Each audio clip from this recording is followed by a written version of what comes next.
Yang menarik tentu saja apa yang dilakukan oleh Beckham Putra Nugraha. Di luar tekanan yang sangat keras, sangat berat dari para fans tim nasional Indonesia di media sosial, pasti memberikan tekanan yang sangat berat buat mental dari Beckham Putra Nugraha. Tapi apa yang dilakukan sungguh luar biasa. Mentalnya ternyata sangat kuat. Dia tidak goyah dan mampu menciptakan 2 gol. Buat saya, bintang tim nasional Indonesia semalam adalah Beckham Putra dengan 2 golnya. Ini sungguh luar biasa pemain Persib ini. Mampu menjawab tantangan yang sangat berat di tengah tekanan yang sangat berat juga dari air sampai luar benua. Assalamualaikum warahmatullahi wabarakatuh dan salam olahraga. Baik rekan-rekan, ketemu kembali dengan saya Hadi Gunawan atau Bung Ahai. Kali ini saya ingin memberikan pandangan atau kesan pertama saya mengenai John Hedman saat menangani tim nasional Indonesia saat melawan St. Kitts and Nevis di FIFA Series malam di Stadion Gelora Bung Karno Senayan, Jakarta. Nah, kira-kira kesan pertama saya ini seperti apa mengenai John Hedman? Harus jujur saya akui kesan pertama saya jauh lebih impresif dibanding kesan pertama saya saat melihat pertandingan perdana Patrick Kluivert bersama tim nasional Indonesia.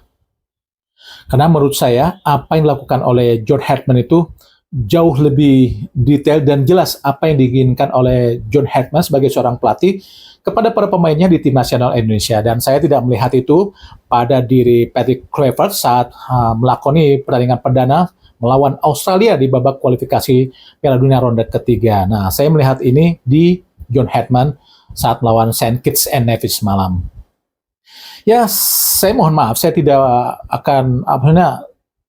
bisa membandingkan, memang tidak bisa dibandingkan dengan level pertandingannya ya, karena level pertandingan dilakoni oleh Patrick Kluivert di partai perdana sangat berat, yaitu kualitasnya atau levelnya adalah kualifikasi ronde ketiga Piala Dunia 2026 di babak kualifikasi, sedangkan John Hedman hanya hanya pertandingan FIFA Series atau FIFA Matchday.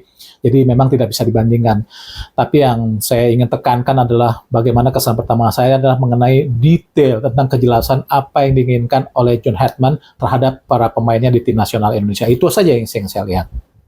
Nah, kedua adalah bagaimana sikap dari seorang John Hedman saat mendampingi para pemainnya di pinggir lapangan. Nah, ini menurut saya sangat beda dengan Patrick Kluivert. Buat saya sangat positif aura yang diperlihatkan oleh John Hedman saat mendampingi tim nasional Indonesia semalam.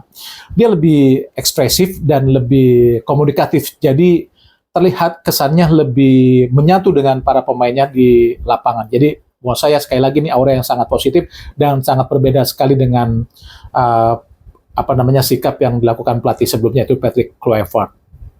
Nah, yang sangat baik adalah dari hal tersebut, dari kedetailan atau kejelasan apa yang dilakukan oleh John Hedman, membawa kesan lain lagi yaitu tentang bagaimana seakan-akan memang tidak ada coba-coba apa yang dilakukan oleh John Hedman semalam. Jadi karena detailnya dia seakan paham apa yang dimiliki para pemainnya di lapangan dan memberikan porsi yang sangat baik sehingga sangat jelas apa yang dilakukan oleh John Hedman terhadap para pemainnya. Kita lihat semalam bagaimana dia meramu timnya. Di awal dia langsung memakai pola 3-5-2. Sebuah formasi yang mungkin sudah sangat jarang dipakai tim nasional Indonesia setelah era dulu di era 90-an atau 2000-an atau saat Sintayong memakai pola ini di AFF 2024. Tapi itu sudah lama dan itu setelah Sintayong beberapa tahun baru memakai formasi 3-5-2, maksudnya dengan duet striker. Nah, ini John Hedman langsung melakukannya di debut perdananya, langsung memakai duet striker di depan. Ini sangat inovatif sekali dan revolusioner ya buat saya, bagaimana visinya dalam membangun tim itu sangat jelas apa yang dilakukan oleh John Hedman. Makanya kita lihat semalam sangat cair permainannya atau performa tim nasional Indonesia. Di awal dia memakai pola 3-5-2 dengan Martin Pas penjaga gawang, trio center back, Ices Ekan Bagot, Rizky Ridho dengan Apit, 5 gelandang ala Doni Tri Pamungkas dengan duet holding midfielder yaitu Kevin Verdong dan juga Jody Amat di kanan ada Kevin Dix, agak di depan ada namanya Beckham Putra, sedangkan duet striker yaitu Ramadan Sananta dan juga Ole Romani. Menurut saya ini sangat-sangat baik apa yang dilakukan oleh John Hedman. Yang menarik di belakang kita lihat ada Donny Pamungkas walaupun masih muda, dan ini penampilan perdana bersama pemain yang sangat senior dan pemain utama dari tim nasional Indonesia di kelompok senior. Tapi bagaimana Donny Pamungkas tidak canggung, bahkan mampu menampilkan permainan yang sangat baik saat bertahan maupun menyerang. Memang kita belum sekali lagi melihat crossing-crossing yang dilakukan oleh Donny Pamungkas, tapi apa yang dilakukan di sisi kiri sangat baik, dan ini buat saya kredit tersendiri buat Donny Pamungkas mendapatkan kepercayaan bermain 90 menit, ini luar biasa. Jadi harus dipertahankan oleh Donny dan terus tingkatkan performa dari Donny Pamungkas. Di lini tengah, apa yang saya ucapkan sebelumnya, bagaimana Jordi Amat mampu menggantikan peran, memang saya paham pasti diplot untuk menggantikan peran dari Tom Haye yang tidak bisa bermain. Dia mampu memainkan peran itu walaupun tidak secakap apa yang dilakukan oleh Tom Haye. Memang ya sekali lagi posisinya memang bukan asli di lini tengah, dia adalah pemain asli belakang Jordi Amat. Tapi apa yang dilakukan sangat baik dan ini sangat wajar.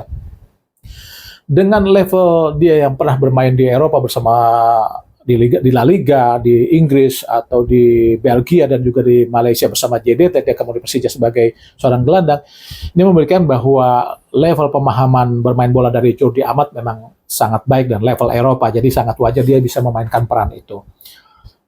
Di depan, saya harus akui, peran yang dilakukan oleh Romani sungguh luar biasa. Dia mampu memainkan peran di belakang striker utama yaitu Ramadana Sananta sangat baik. Dia bahkan bisa menahan bola, dia bisa memainkan bola dan memberikan umpan-umpan terupas yang sangat baik, bahkan memberikan peluang bagi para pemain depan atau pemain lainnya. Kita lihat gol Beckham Putra itu salah satu adalah andil dari Ole Romani yang memiliki visi luar biasa melihat posisi kosong dari Beckham Putra, dan Beckham Putra mencetak gol kedua ya andil dari Ole Romani sangat baik.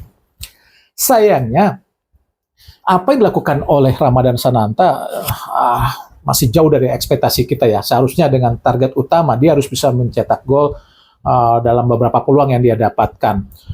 3 peluang murni dia dapatkan tapi tidak bisa mencetak gol. Ini buat saya memang semalam terlihat sangat tidak tenang ya apa yang dilakukan oleh Ramadan Sananta. Jadi kesannya masih agak gerasa-gerusuk.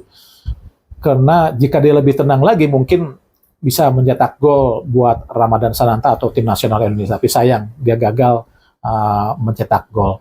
Nah, yang menarik tentu saja apa yang dilakukan oleh Beckham Putra Nugraha. Di luar tekanan yang sangat keras, sangat berat dari para fans tim nasional Indonesia di media sosial, pasti memberikan tekanan yang sangat berat buat mental dari Beckham Putra Nugraha. Tapi apa yang dilakukan sungguh luar biasa. Mentalnya ternyata sangat kuat. Dia tidak goyah dan mampu menciptakan 2 gol. Buat saya, bintang tim nasional Indonesia semalam adalah Beckham Putra dengan 2 golnya. Ini sungguh luar biasa pemain Persib ini. Mampu menjawab tantangan yang sangat berat di tengah tekanan yang sangat berat juga dari fans timnas senior Indonesia. Sungguh luar biasa apa yang dilakukan oleh Beckham Putra. Nah, di luar itu, penampilan dari tim nasional Indonesia yang cukup baik semalam sebetulnya tertolong dengan penampilan lawan yang belum terlalu oke ya, karena pressing yang dilakukan oleh lawan tidak terlalu ketat dan berat. Jadi saat Indonesia menyerang, saat Indonesia bertahan, tidak ada tekanan yang cukup kuat yang dilakukan oleh Saint Kitts and Nevis semalam. Jadi masih kemenangannya menurut saya masih sangat wajar ya, karena memang kualitas permainan yang ditampilkan oleh lawan tidak terlalu kuat untuk ditampilkan melawan Indonesia. Jadi Indonesia menang 4-0 ya menurut saya sangat wajar. Sebuah kemenangan yang cukup penting tentu saja, selain mendapatkan poin yang sangat dibutuhkan untuk mendongkrak peringkat kita di peringkat FIFA. Kemenangan ini juga sangat baik untuk menambah mental pemain-pemain kita yang ya saat ini mungkin agak sedikit down setelah tersingkir dengan sangat menyakitkan di kualifikasi ronde keempat Piala Dunia 2026 di Saudi. Jadi menurut saya kemenangan ini cukup penting selain mendongkrak poin dan juga menambah moral pemain-pemain kita untuk di event-event berikutnya di level internasional. Nah, ujian sesungguhnya tentu saja kita akan melihat saat melawan Bulgaria. Semoga Bulgaria yang memiliki peringkat cukup baik bisa memberikan tekanan dan permainan yang bisa menjadikan Indonesia mampu keluar dan menampilkan permainan yang sangat baik juga. Nah, kita tunggu penampilan Indonesia saat melawan Bulgaria, karena bisa jadi itulah permainan Indonesia yang sesungguhnya bisa kita tampilkan. Saya semoga saja.